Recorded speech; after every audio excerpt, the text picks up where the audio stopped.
Good morning, everyone, or grand rising, everyone. It is 10:04, March 22nd on Saturday, and we have gathered again to delve deeply into the essence of who we are and to make every effort to bring into existence a world that is beneficial to all of humanity. So, what I want to do first of all is let me tell you first that there's some work taking place in the house, and you may hear some noise, but do your best to disregard it. Are there any questions that you may have from our last session or from anything that has transpired during the course of this week that has caught your attention?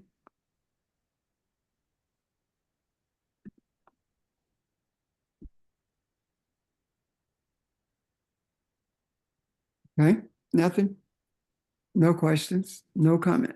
All righty. Um, there have been some things that has come to my attention. One of the things that I would like to look at is the role that the church is playing in everything that is going on now. And when I say the church, I'm talking about the African churches in America, the role that they are playing. Um,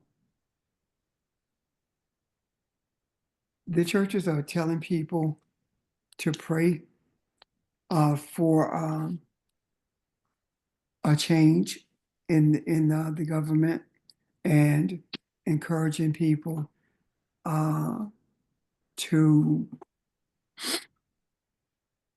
to weather the storm, but at the same time telling them that God's going to make everything uh, better somewhere down the road, in those kinds of words.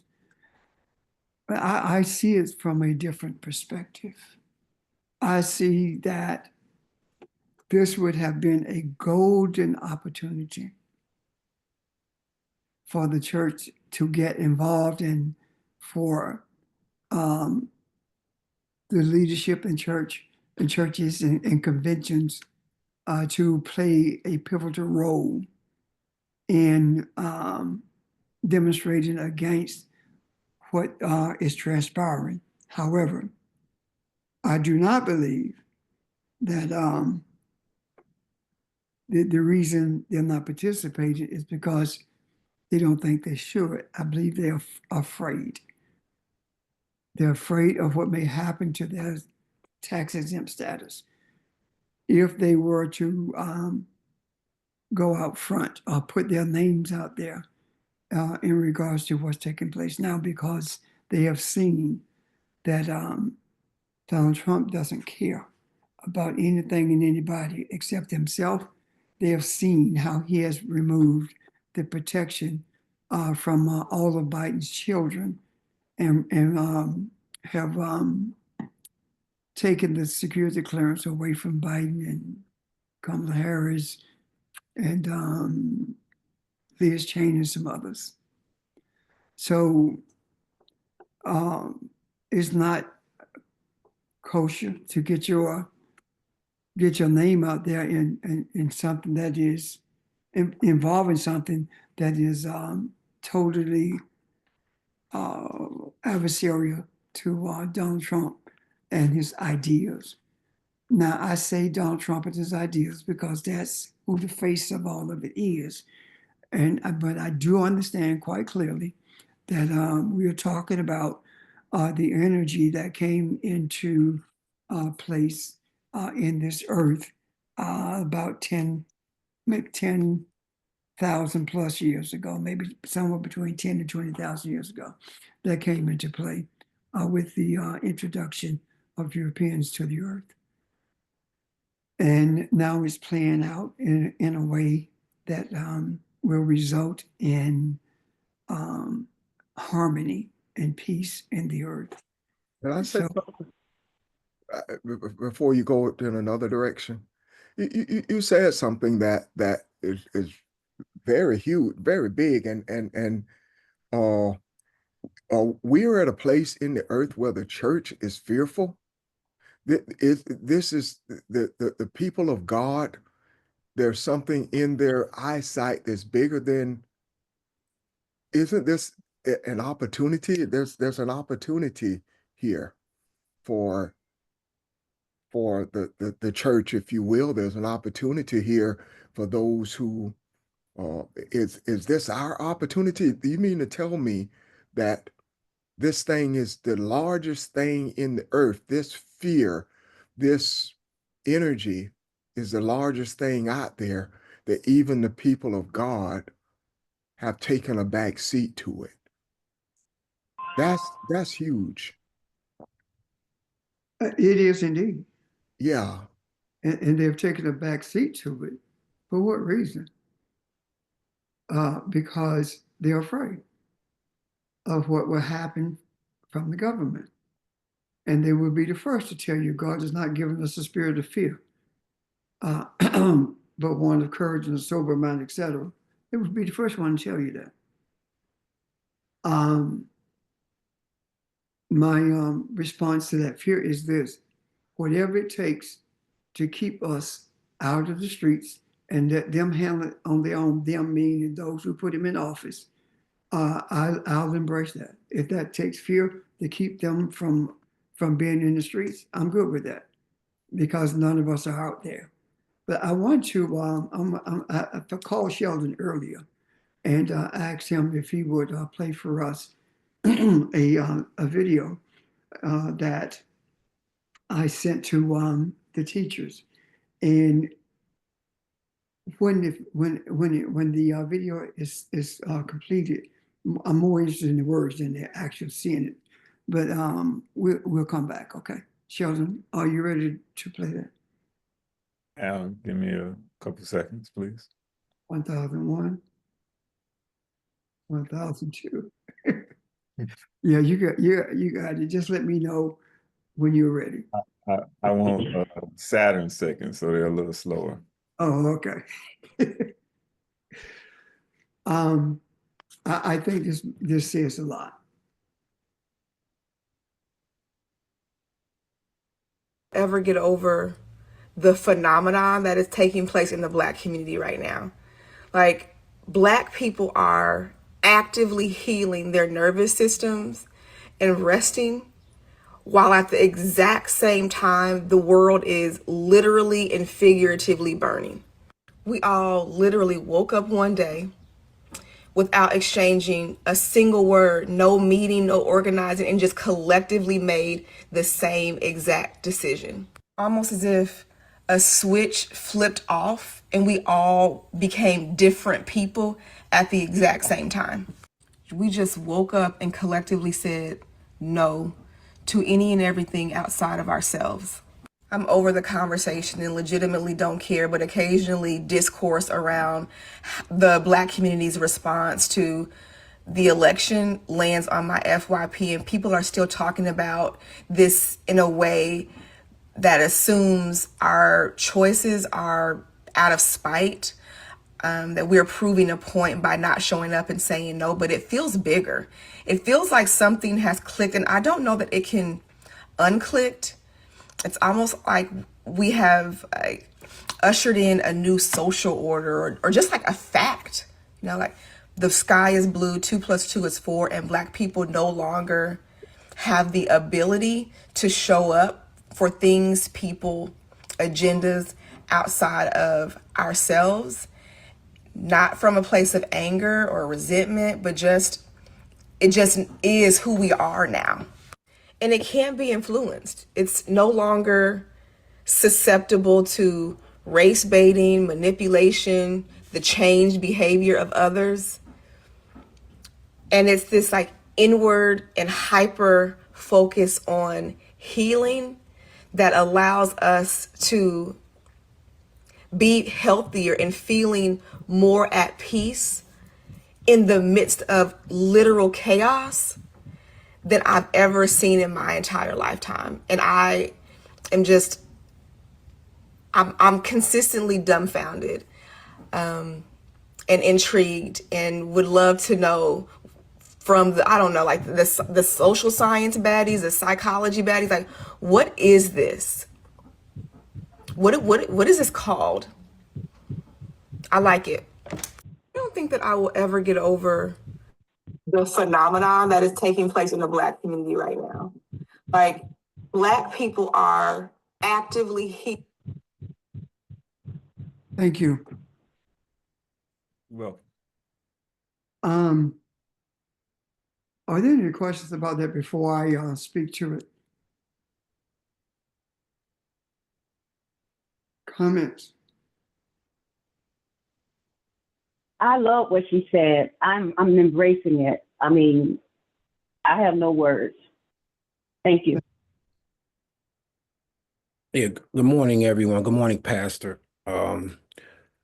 And what, we were just able to listen to and reflecting on that, it's manifesting right now in terms of us being able to tap into the cosmic consciousness of what's happening, in the universe. And I say it, because it's something that, personally I'm experiencing. And when we talk about, the importance of where we are in this time and season, it talks about the social studies of spirituality, which deals with the emotional intelligence of what we are bearing witness to. So I just wanted to just say that, it's not only important, but it's prevalent that we're able to hear it, in our third sense spiritually. But again, is just, something that, I wanted to just share briefly because, we're being placed or put in a situation where we have the opportunities to connect with others. And when I say others, I'm talking about the powers to be in the churches where, again, we can share, our light in that way that hopefully will bring healing. So I'm just, excited about the time and season that we're in. So I just wanted to share those thoughts just at this point. I'm done. Thank you, George. Appreciate that. Anyone else?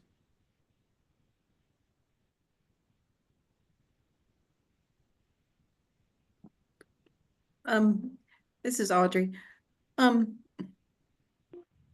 don't know that people are consciously or unconsciously thinking about healing themselves, but I think they are consciously or unconsciously saying, this ain't my fight, you know?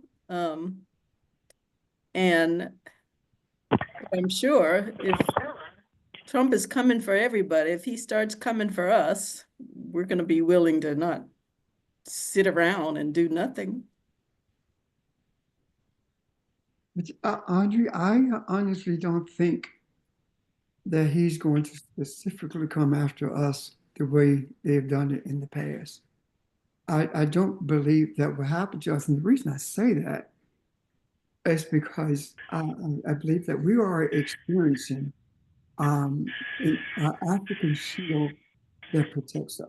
And what I mean by that is the spiritual nature, is our spiritual essence is protective in that we have a collective consciousness now that has told us to stay on the sideline as opposed to getting involved in it and let the white people take care of their own business and let them Yeah, sell I agree with that. and we'll put it back together. Yeah, that's what I see as happening. You know, the HEW, Housing, Education, and Welfare, were established for the benefit of enslaved people, and Harriet Tubman and Frederick Douglass were principals in bringing that into being. And that is one of the major reasons that there have been efforts to tear down education system since then, or indoctrination system since then, because had it not been for Robert Small, there probably would not have been public education in this country at all. So I do believe that we are experiencing something beyond anything that we have ever conceived, and that this African experience, this African concept of unicity, comes without an announcement or a proclamation. It makes sense, and it is when I remember when Catherine was talking about we need to move away from our anger, desires of being upset about the election. And when she said that, calmly showed us what could be. But on the heels of that, we started talking about this is not our fight. And as a result of that, look at what's happening nationally with our people.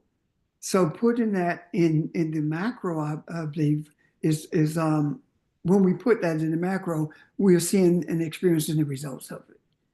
The other part of it is that the major people who are not only recognizing but speaking to these issues are African females. Have you not noticed that?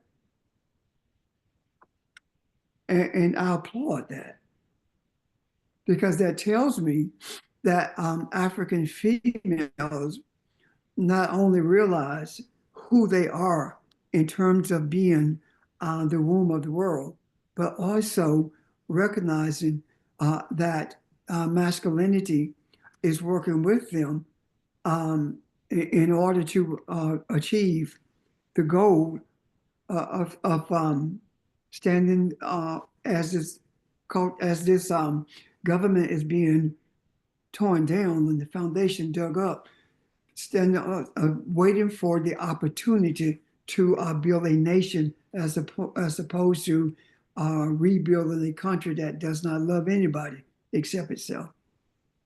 Make sense, Audrey? Sure.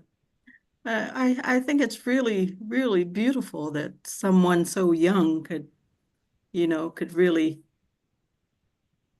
listen and realize what's happening. Yeah. Yeah.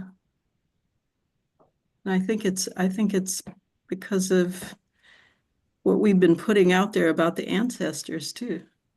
Absolutely. People are starting to really realize and feel that sort of influence. I agree wholeheartedly with you.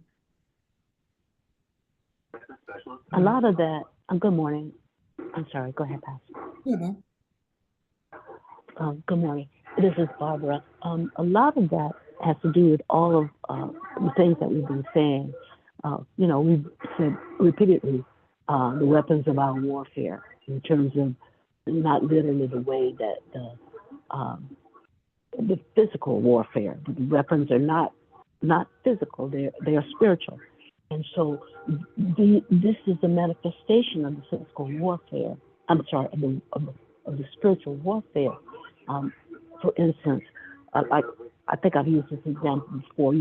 When some birds migrate, one takes the front and the others form sort of like a V behind, and they literally are able to feel the effects of each other's wings and not work so hard. They're one in terms of where they're going and how they get there, in a sense.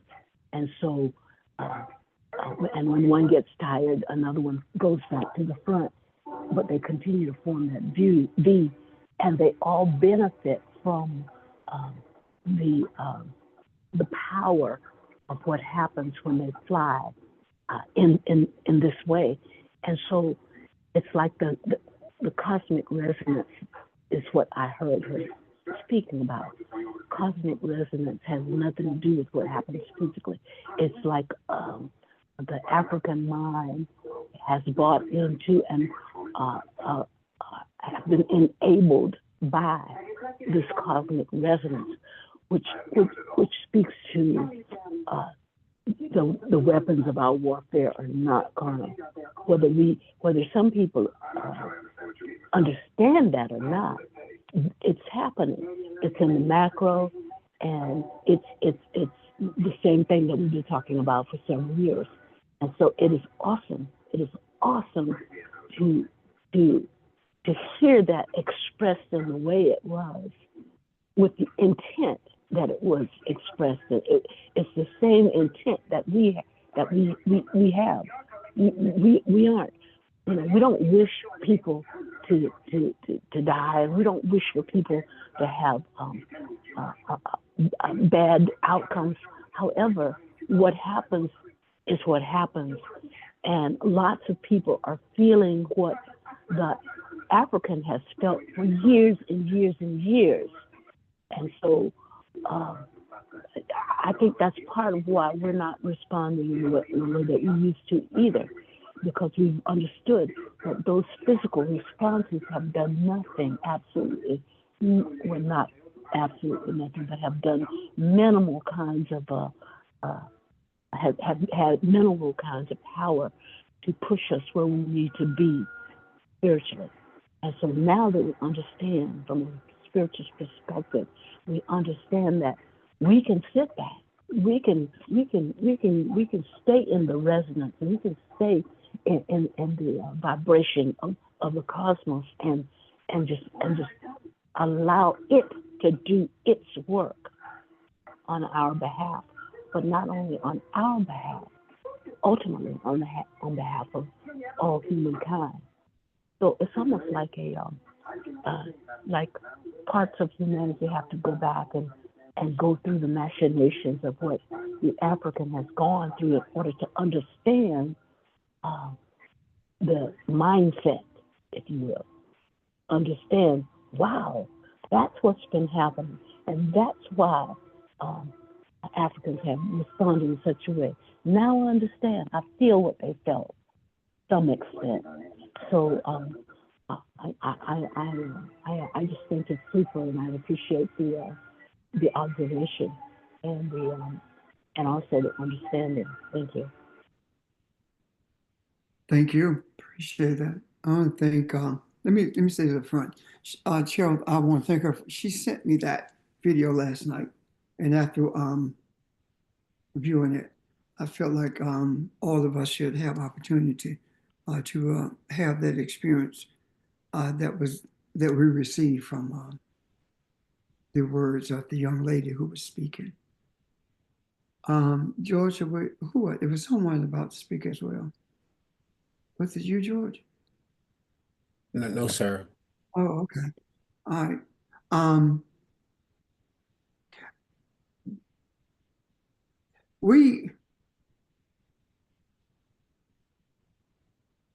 We are having an experience like no other. And I do believe that this video has brought our attention, has caught our attention rather, and has caused me to look more deeply at who we are. And what I'm saying in essence is, the more we are able to abandon the indoctrination that has caused us to live in fear or have anxieties about what was coming next, I believe that this is a message to us. This sense of spiritual unicity that we are experiencing now is a message. The more we purge ourselves of the indoctrination that we have received through education and religion in this country, the more we will be in tune with who we are, meaning being able to see things beyond today and experiencing that have already taken place in terms of the spiritual nature of our essence.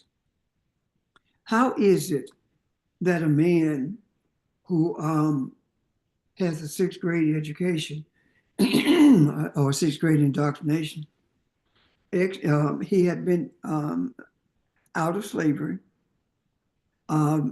ancestors rather, out of slavery, and in 1939 was able to bring into existence a refrigerator that could be a mobile refrigerator, to be honest with you, that was placed in trucks so they could transport meat without them spoiling.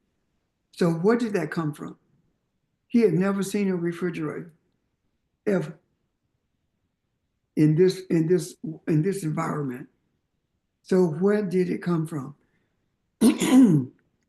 Excuse me. The scripture says that the spiritual man knows all things.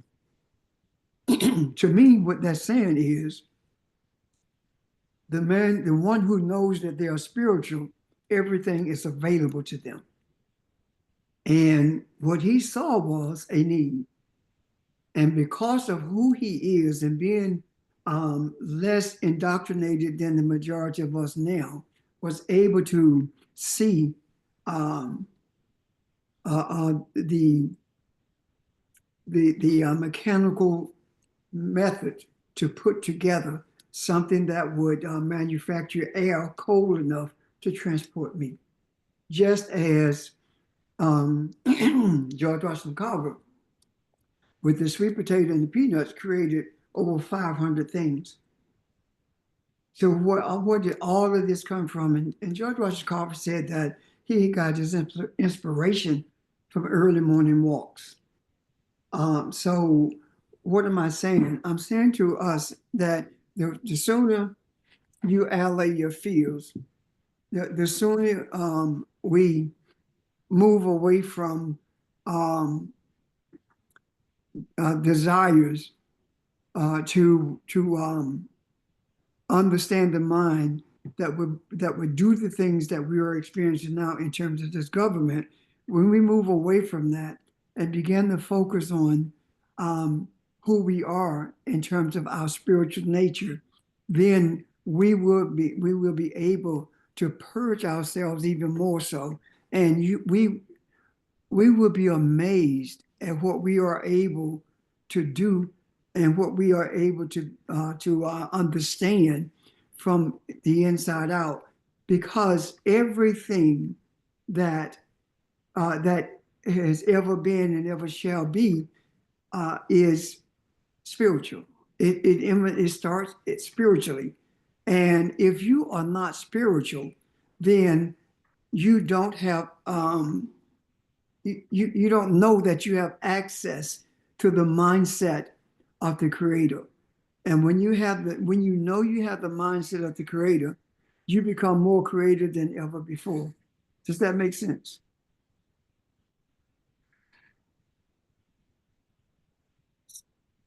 So I suppose what I'm trying to say in essence is that this video has shown us what we are on to. We are on to something, and the something is not religion. The something is not a democratic government. The something is not the attitude of a Trump. The something is, as we were told after the election, the something is what we were shown could be. I believe that the whole campaign of Kamala Harris had nothing to do with her being elected, but had more to do with laying the groundwork for what our focus should be after this country has been demolished. And you may be afraid of those words, demolishing a country, but don't be, because everything that was brought into existence, we did it. So, and what we brought into existence has been abused. And our Creator is showing us that it is time to end the abuse so that everyone can benefit from everything that we have brought into existence. I mean, look at Spain. Um, what is it? The Moors ruled Spain for 800 years. Africans ruled Spain for 800 years. When they got to Spain, those who were living in Spain didn't even know how to take a bath. They had no hygiene, no insight into hygiene. They did not know how to construct a building. The Africans took math, science, architecture, everything they took to Spain and look at the results of that, especially in Seville. So I'm saying that we are Africans. We are the children of a Kabbalah. We are the offsprings of those who actually measured the circumference of the earth without having the instruments that are available now. We are the children of those who realized that the sun traveled south and stood still for 3 days before it began to move north. How did we know that?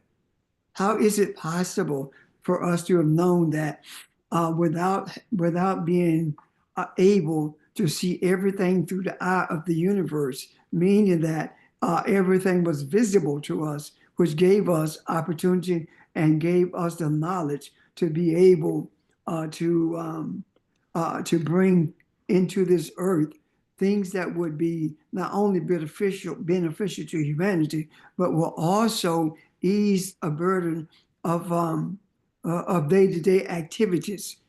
So that's where we are now, and just like years ago, there was a horse and buggy until the African brought into existence a combustible engine.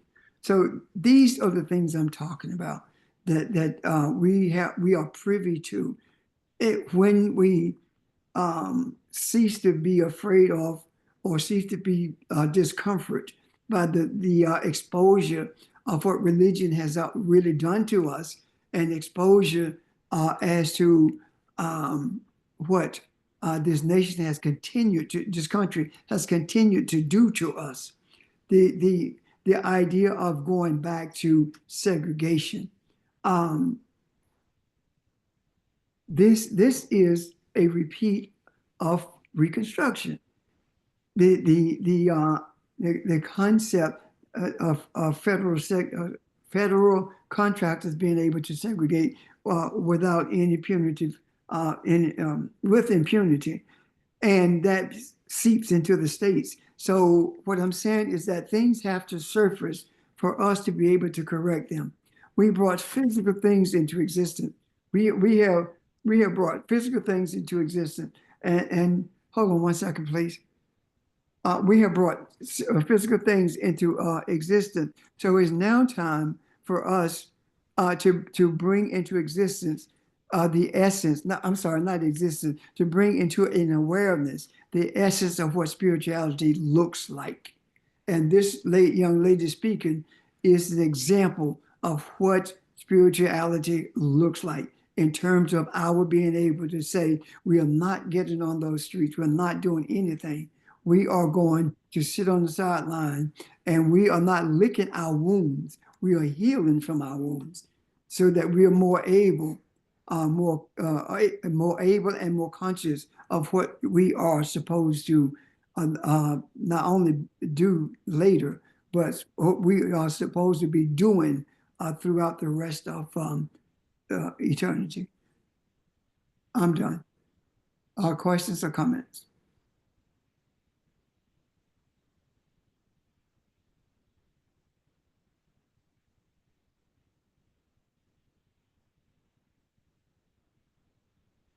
Oh, I need to speak with the contractor. So would you pick up and talk about, if you will, the experiences of our spirituality versus those of the church in terms of our bringing humanity to a place of balance.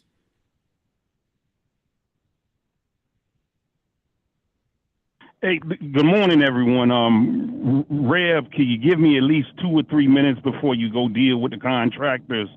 Or if it's that important, you can go ahead, deal with it, and I can address this question to the group, if Go you ahead. don't mind. Go ahead. Go ahead, George.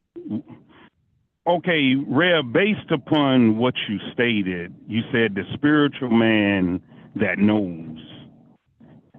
My interpretation of that is this. People who know things yet elect to be silent, these are very dangerous individuals to me. And what I mean by that is whenever a person, male, female, knows something and they elect to stay silent, they may not be aware of what they are empowering. So my approach to that is this. Earlier this week, I was asked to give a presentation at my job, and one of my coworkers stated, George, I'm glad you're doing the presentation because I have a fear of public speaking, something like that. And he said it in front of management. So I just pulled him to the side and I told him, I said, look, boss, anyone who ignores empowers. If you ignore this thing of public speaking, the more empowering fear comes of it. And if I know this and I co-sign on it, it can affect me too. I'm going to do the presentation, yet in the presentation, I'm going to give you an alley. You come on up and speak, knock us all in. So when I hear, let the people who voted for him, and Reb, I agree with what you're saying. I agree. I may not agree with what everyone else is saying. So when you ignore something, when you stay silent and you know, what are you empowering? If Latinos and Puerto Ricans voted for Trump, I ain't gonna stay silent on what the heck you gonna encounter and what you gonna experience just because you voted for him, because by my interpretation and only mine, there's no way I can be an agent for humanity if I think like that. So I'm asking you all, by you all taking the stance of these people voted for him, voted for Trump, and they gonna get, how are you an agent for, and Reverend Richard, I am asking for a delayed response of you about 30 seconds. If no one in the group can answer that, then I embrace what you have to say. I'm just saying from my stance, there's no way that I can stay silent on things that I know. If I took the approach of not saying anything to my coworker, and I co-sign on that, being that I am connected to him, maybe not by, because skin don't mean you my kin, yet he was a brother. So I'm asking the group, when you stay silent in things that you know that you can have an impact on, do you realize what you are empowering? And like I said, Reverend Richard, I'm asking the group that, and if you can give a 30... But we got it you before the group speaks. I hear in many of your comments that you separate yourself from us by saying that this is what you all say. How can you all be this? How can you all be that? As opposed to referencing a saying we, as opposed to separation from the rest of us. Because if you're doing that subconsciously, then you probably need to check that, because regardless of what you say in terms of separation, you are one of us. Everyone who has come under this cover still influences them. So, and Rev, in my response to that, when I say that, I'm saying I don't agree with that, so I am separate. from you. And ain't nothing wrong with being, I understand that we're all connected. Yes, I know that. So when I do say this, if that's what you all believe in, I am saying I am separate from you all. And there's nothing wrong with that. So what's your response? Are you really for humanity when you say, hey, them folks voted for Trump? I'm going to let them deal with what's coming to them. I don't think, my perspective, I don't think that's for humanity. Thank you very much. Who would May I- like to address that? May I please? And I know, go ahead, Nick. You hadn't said anything. No, that's okay. Hey, good morning, everybody. I just got here. Hey, George. I would say that having just got here, it's not necessarily that we have to sort of not speak up when we feel like we know something that may help other people or something like that. I think it has to do with the solution to this problem is not one of sort of political proselytizing, if that makes any sense. We can try to convince other people of our viewpoint, whether or not that is correct. But the point is the solution to changing and shifting the awareness and consciousness of sort of the society and humanity overall has more to do with what we do when we are silent and by ourselves than it does us trying to be more sort of outwardly socially political, if that makes sense. So my belief is that, I mean, you could still say something. I do believe that if we've heard the phrase that, you know, quote unquote, bad people win when good people do nothing, quote unquote, there is some truth to that. But ultimately, what our responsibility is in terms of shifting the sort of awareness that underlies all of this doesn't really require us to say anything to another person in an attempt to, you know, change somebody else's viewpoint necessarily. What it requires is that we collectively delve deeper into what it is that we know in the spiritual sense, which is not sort of information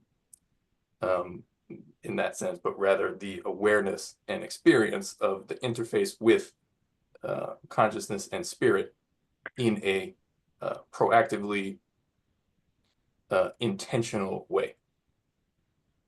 So that's what I would say. Thank you.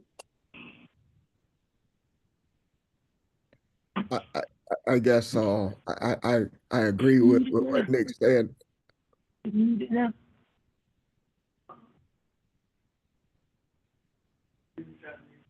Is that you, S? You want to go ahead? No, that was Steve. I agree with what Nick said, and I think I'm gonna say the same thing, just differently, see how I see it. There's nothing more energetic than spirituality. So what the young lady was saying and what we're doing on the phone is not punishing people or sitting back, but spirituality moves things quicker and in a more uniform way than any energy in the world. So being boisterous has been used in the past on a number of occasions in every walk of this struggle that we've had. The demonstrations and the walks, but to unite spiritually, to sit back and to breathe and to contemplate and to be in prayer and to, as she said, to heal. And if you look at this on the phone and follow this journey, not only have we healed ourselves, we've healed each other, and we've brought healing to the universe. That speaks volumes. So it is not sitting on your hands. All, and I love what you said to the young man who's afraid of public speaking. You're great. You're right in that his fear is going to grow stronger. But this is that's something totally different than what we're addressing now. What your question was. So this is not just sitting back and not doing anything, being vindictive. This is only just the opposite.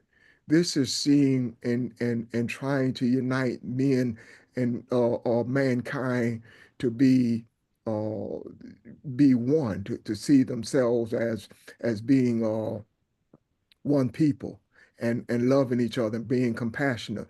And although, as has been said, this is going to be in some very, very dangerous as far as bloodshed and people being hurt, and I hate seeing these people or seeing people herded like cattle to being moved about. And every time I see stuff like that, I my mind goes back to what Pastor said. This is going to be for a little while, and I'm holding on to that. But we, in no way, shape, and form, are turning our back on people or shutting down and not doing anything. The energy here is in full motion, has been from the very beginning before any of this started. So, totally opposite of what it may look like from the outside. This is Raina. Can I say something as well, Rod? Of course. Go ahead, Sabrina. Okay. What I'm thinking about, and as you talked, it kind of unfolded for me. We have this. We talk about the white savior, right, coming and saving everything. But if you look at historically what's happened in this country, it's been on the backs of black folk that salvation has come. The economy was on the work of the slaves who came. The improvements in life and the inventions were the necessity needed for what, by the necessity of what we saw needed to be done to make life better. And we've had this long time of really buttressing the economy, the society, or the black nannies, right? Not just after slavehold, the black women who went into the homes to not only take care of them, but to take care of the children, and to discipline them and to do all these things that doesn't happen now. And what I sense going on is that's not our job this time. And I don't mean it to say I'm not going to talk or speak when I need to. At the same time, it's not my job to save folks from their decisions. If they never come to understand it and to grow from it, they're just going to put the same props in with more blacks or other people to say, okay, you guys now take care of this because our society is now privatized and we need slaves in another way. We need worker slaves or whatever. If there's never that realization, we're always just propping up a mindset that is inherently wrong, that is inherently based on these false ideas of what it means to be successful or American or in this country. And if that never occurs, especially among the folks who have the money and the wealth, we will never get there. We'll never get to a place where I'm not valued just for my labor or for my ability to step in and prop something up as a black woman who isn't going to complain much or say much or, just do my job.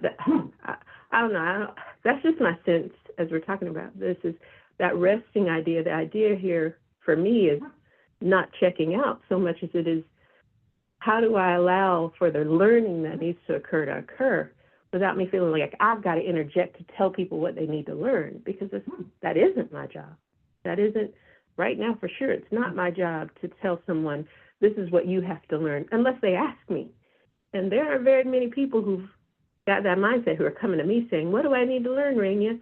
So I'm not going to shout to the mountaintop, this is what you need to learn, because in essence, they've got to come to that point.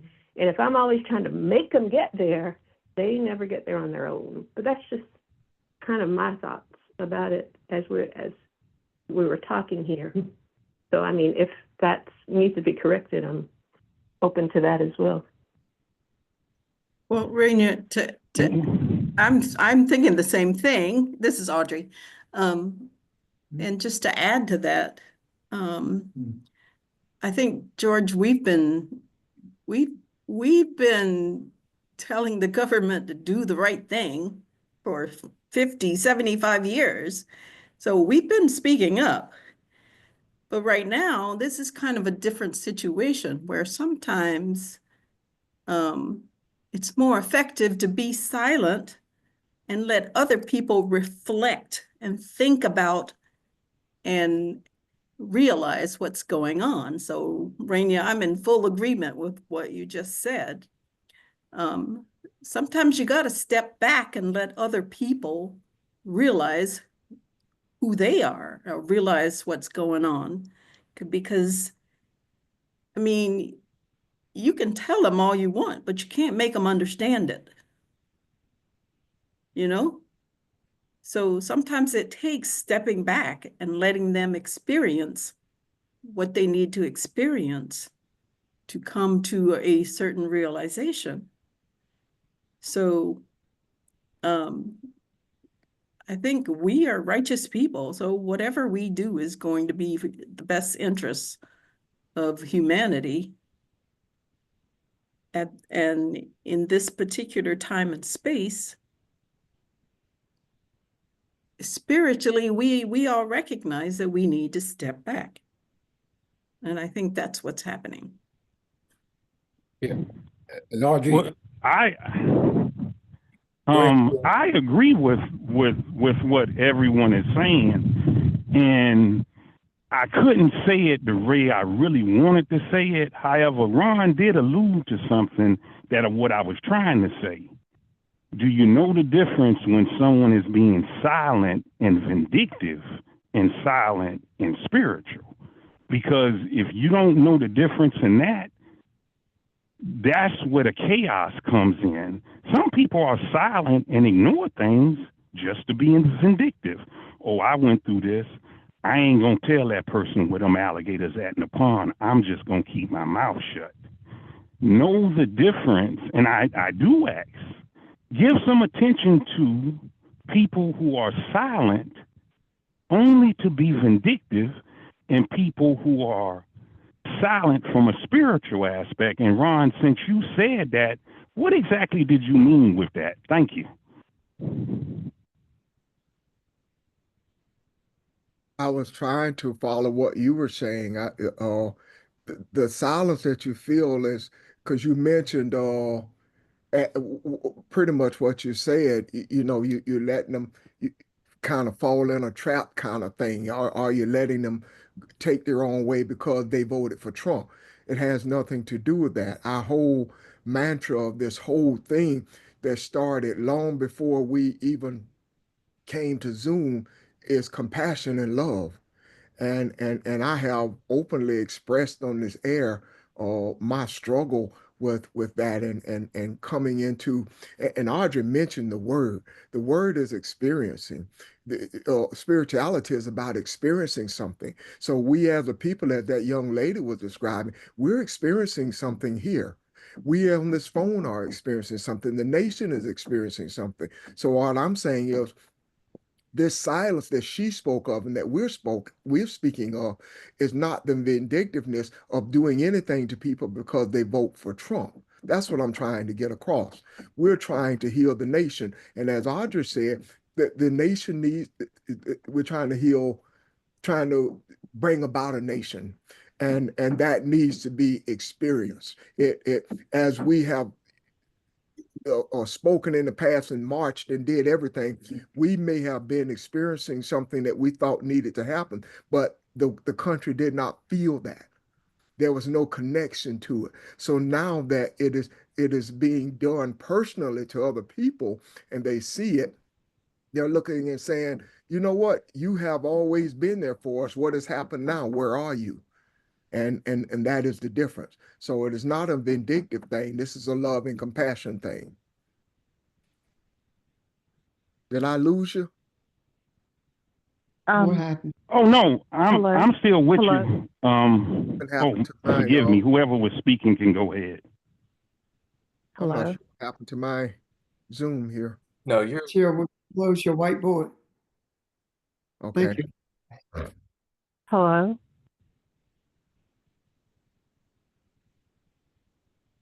Was someone speaking? Yes. Can you hear me? Yes. Okay.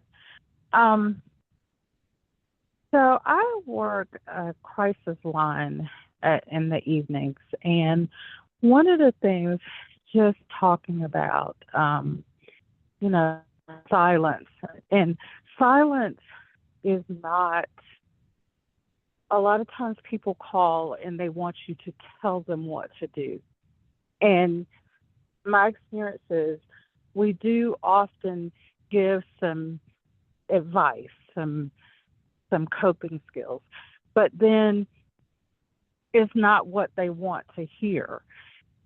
So asking them to talk through and reflect on what happened or what's going on, then I ask them, so what do you think you ought to do?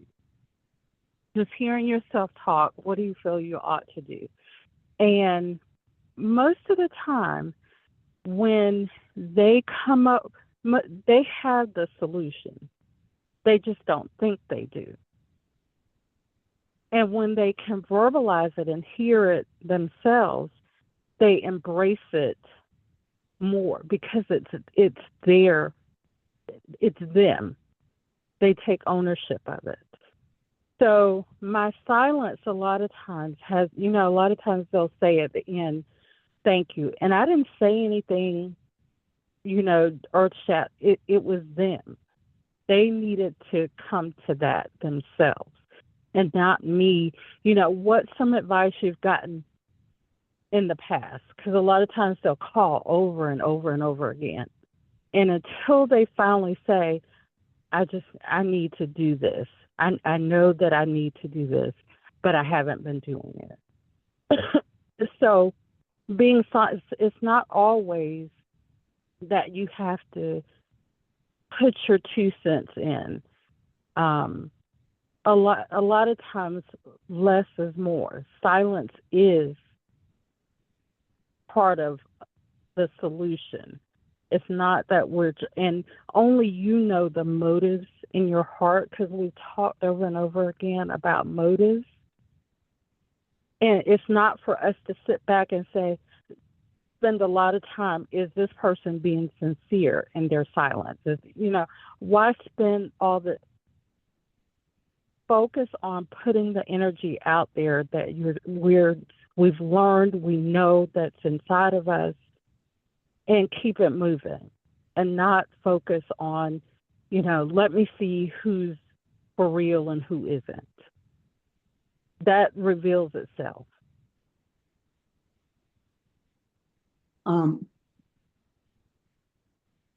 We are making the loudest noise that we've ever made in the history of our presence in this country.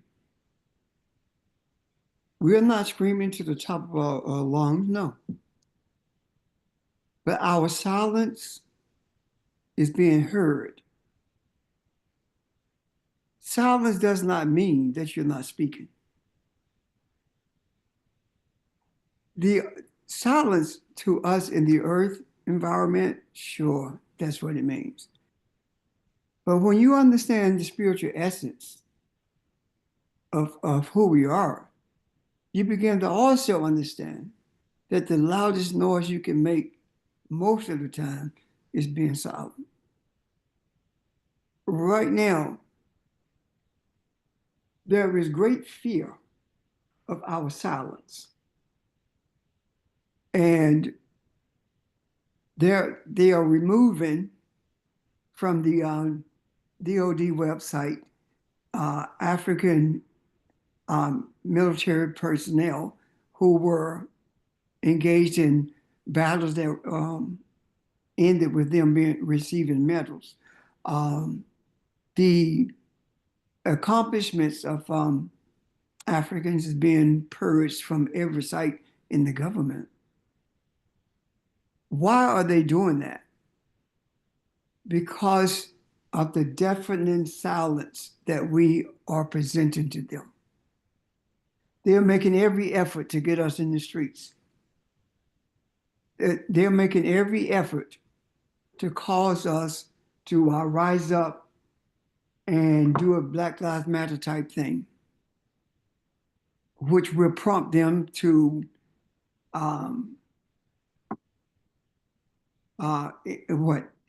call for martial law. And they don't understand the African, and the African doesn't understand the African if the African doesn't know what this silence is. We are, for the first time, saying, as Barbara stated earlier, we realize that marching in the streets does nothing. The bills that you pass does nothing, because you really didn't pass any bills. You gave executive orders, which could be reversed at any point. So what we're actually saying is that enslavement never ended, because the Emancipation Proclamation did not end slavery. A proclamation is something that you say is not a law. So that didn't end slavery. What we have attempted to do is to talk like the enslaver. We have attempted to use the methods of the enslaver in order for us to be heard, in order for us to be able to change things. And that has not happened and will not happen until now, when we are being deafening silence. The eardrums are in pain from our silence. And so when we are silent, it doesn't mean that we don't care about other people. The message is, be still and know that I am God. The message is, you're looking for a voice. It was not in the wind, neither was it in the earthquake. It is a still small voice, a whisper that is not audible to your ears, but is definitely experienced by you and your fears. So what I'm saying in essence is that our silence has created fear in those who are in power. And if white women in particular do not experience what we have experienced and are experiencing, they will remain the same. You cannot build a nation on unstable foundation. And the instability of the foundation is white women. The danger to the foundation is white men. And it's been proven over and over again that white men with that European mindset, find no comfort in equality, find no comfort in bringing about an end to enslavement, an end to misogyny, an end to those things. We have to be the voice, the silent voice for humanity. And we think that this is the only place where things are being torn down. No. In European nations and in nations that are in league with European nations, governments are unstable. And they are unstable because of the earthquake of our silence. And when we audibly speak, the whole world will tremble, not in fear, but from the power that's in our speaking. And things will settle in a manner that we nor anyone else has experienced since the days before Europeans came into the earth. Any questions or comments about that? All I can say is to what you guys have said is much. Well, Rev, into the group, I agree with what everyone has said. I still stand on, please know the difference between people who are silent from a spiritual aspect and people who are being silent on get back or vindictive. Because George, that is not our issue. If people are silent because they're trying to be vindictive, then they are totally weak, because your silence brings no vindication to anybody. You cannot be vindictive if you've been silent for that purpose. What's happening, the vindictiveness is coming from the government. The vindictiveness is coming from those who are deported people who should not be deported. Silencing people on college campuses. If this had taken place back in the day in terms of what from university, every African school in the country and half of the white school would have been closed. Would not be where we are. Would you mute, George? Do you speak? Would you mute your phone, please? Because the wind is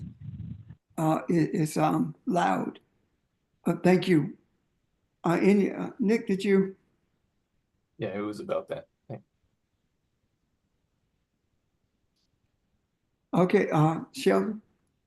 Yeah, I just wanted to say, yeah, what we here was speaking about specifically on this call was what the young lady said, and not anything about being vindictive. She stated several times in terms about healing, in terms of the group that she was speaking of, that we see ourselves a part of, and it was more so a piece.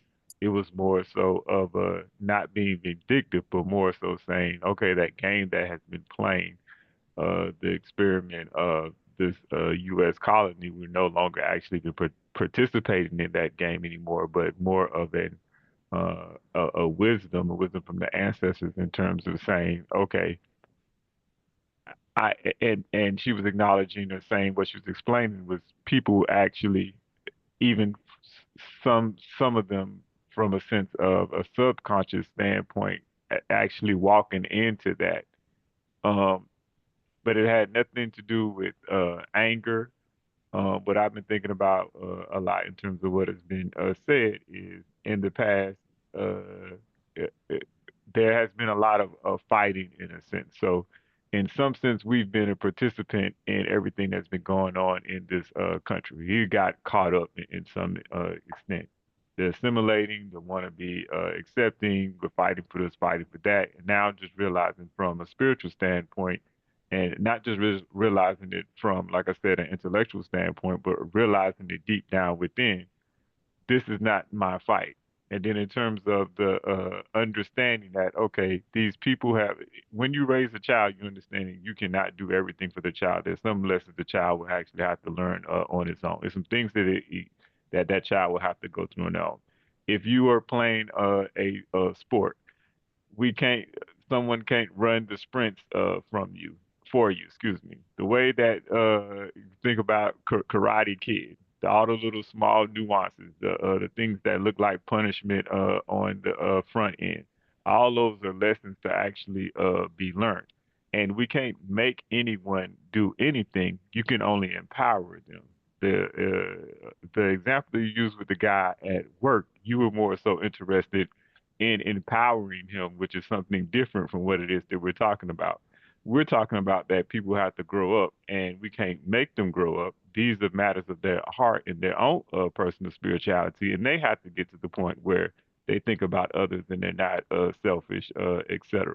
So these are, in a sense, a growing pain that they must go through, and it's just something more so that a large group of people actually realize. But it's not actually vindictive by any standpoint. Only thing I heard was self-care and peace. I'm finished. This is Barbara, but may I interject something? We've been saying this is not my fight, but every fight is our fight. The issue is, how are we fighting? How are we? The issue is, we aren't doing this physically. We understand that there is no progress in physical fighting. So what we are doing is allowing the universe and coming in alignment with the universe to do what it needs to do, because it's always about righteousness, what's right. It's always about what's true. It's always about balance and harmony. So we are aligning ourselves with that. And when we say this is not our fight, we mean physically. There is always a spiritual side to that, where the silence is the deafening noise that needs to be, as Pastor said, heard right now. And there's a way to tap into that, and that's what we've done. And so what everybody's afraid of is that, wow, that there's a powder keg, in a sense, waiting to happen. But they see that powder keg from a physical perspective, when that powder keg is all of the power and wherewithal that the universe and the cosmos provides in order to actually shift things. And that's what the young lady was talking about. And that's what we were talking about. The very shift in mindset is the powder keg. And it's a powder keg that is not physical. It is very much spiritual. Wait, and Okay. sorry. I was Go about to ahead. say right quick, and that what you just said, Audrey, I was thinking about it earlier. We are already building the healing and the peace that we wish to see widespread. We're setting the foundation for that right now. And to some extent, we are providing that for those who are going through it, for it. It's almost like it's being prepared for them now. That's how I actually see it. Those who voted for Trump voted for vindictiveness. No matter how you cut it, that's what they voted for. Vindictiveness. And and what they voted for came upon them.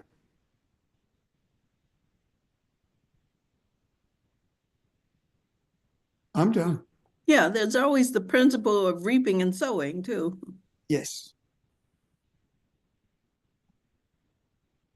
George? Yeah, and along with what has been said, Sheldon, when you mention the word foundation, that, again, minister to my spirit in a sense that, we need to have discernment about what's happening. However, being able to appreciate the journey that we're on when we talk about, looking at 2026, which is the 250th, I guess, year of the birth of our nation. Of this country. I'm sorry, of this country. And so therefore, what does that mean? And I think that we're on target, on point to be able to appreciate these fundamental principles of what, we have been spiritually are being guided through, and how to listen to what the Spirit is teaching us, and at the same time being able to let our light be one, that through it all people can still see the love of what we have for humanity, and then at the same time being conscientious about not just how to teach and learn, but what to teach and learn. And I think that we're at that place where it's very important that we grasp it in our spirit. It's very important that we stay connected in terms of not having hope, but to know. And I think that, we spoke about that several occasions, and when we talk about yada in terms of the Hebrew word to know, but to be assured of, to be certain, you know what I mean, to know without a doubt that, it's what the Creator is guiding us to and through. So I just wanted to share those thoughts, Sheldon, in terms of when you talk about foundation, because I think that this is the key, for how we need to move in the spirit. I'm done. Thank you, sir. Ron? I just want to say I think everybody has said this in their own way, but I love the way Barb voiced this. Every fight is ours, and everything we've been saying today has echoed that. Uh, we're never out of this. Everything is about equality. Everything is about balance. Everything is about, well, not even equality. Everything is about balance. Everything is about love and compassion. So, uh, yeah, I love that. Just want to add that comment. Thank you, sir. Anyone else?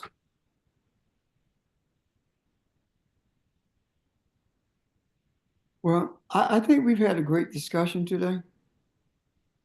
I believe that the young lady who spoke on the video was excuse me, was showing us, without knowing, of course, that we are in a different space. And all of the questions in regards to vindictiveness also is a message to us. I never felt that we were being vindictive, even when I made statements that they're going to have to suffer the consequences of their actions. Well, that's not being vindictive. Everyone has to do that. The consequence of your actions. As the tip of the spear in this movement of awareness, we have to be sure that this is not about vindictiveness, and we've done that forever and a day. Not one time have we wanted anybody to be punished because they punished us, or anybody hurt because they hurt us. Our whole concept has been that of forgiveness, love and kindness, mercy. That's who we are. That's who we are. We are the children of Akabalon for a reason. We are not death, we are life. We are not barbarians. We are civilized. We brought civilization to the earth. That's who we are. It's uncivil to do evil for evil. It's barbaric to wish harm on people and seek to bring it to them. That's not who we are. We've never been that, and we never shall be that. That is the reason it is so imperative that as we became aware of this European mindset that we have been functioning with, it's imperative that we put it in the macro so other people can purge themselves, even if they don't know they're purging themselves. So, and I also think that it's important for us to see the value in what is taking place. Our women are no longer feel like they are being ignored. We during our discussion about the abuse and hurt that females have endured at our hands, we see now a different energy when we hear and see them speaking.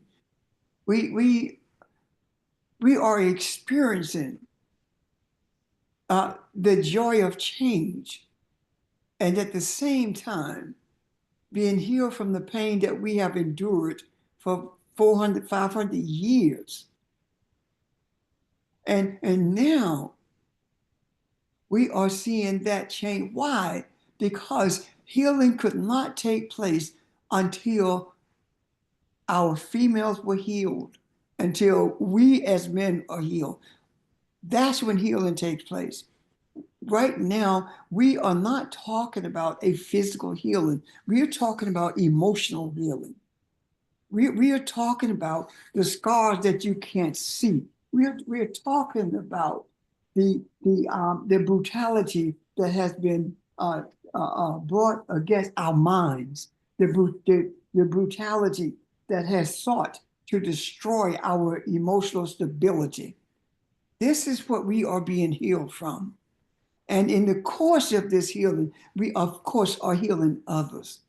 Because as we see over and over again, the macro is real. And we are putting in the macro the reality of someone said, of righteousness, because when you are righteous, you cannot do unrighteous things because that's not your makeup. This is who we are. This is not where we are. This is who we are. This is who we are. We are aware more than we realize of what a Kabbalah means to us. We are aware that a Kabbalah is not a landmass. A Kabbalah is a spiritual awareness of a people who are connected to a landmass, and that landmass being the cradle of civilization, the birth of all life in this earth. I'm done. Ashe. Thank you. Ron? I'm done. I'm just thinking, just processing it. So if we are done, I would ask you to take some time, at least 5 minutes or more, to contemplate what we have experienced today, more so than what we've heard. Because the energy of the words has penetrated the essence of our being. So contemplation, and that results in embracing the reality of resonating with the universe. So I wish you the best for the rest of this day, and look forward to seeing you and speaking with you again tomorrow at 11 o'clock. Be safe Thank you. and know that you're loved. Ashe. Ashe. Okay. Thank you all.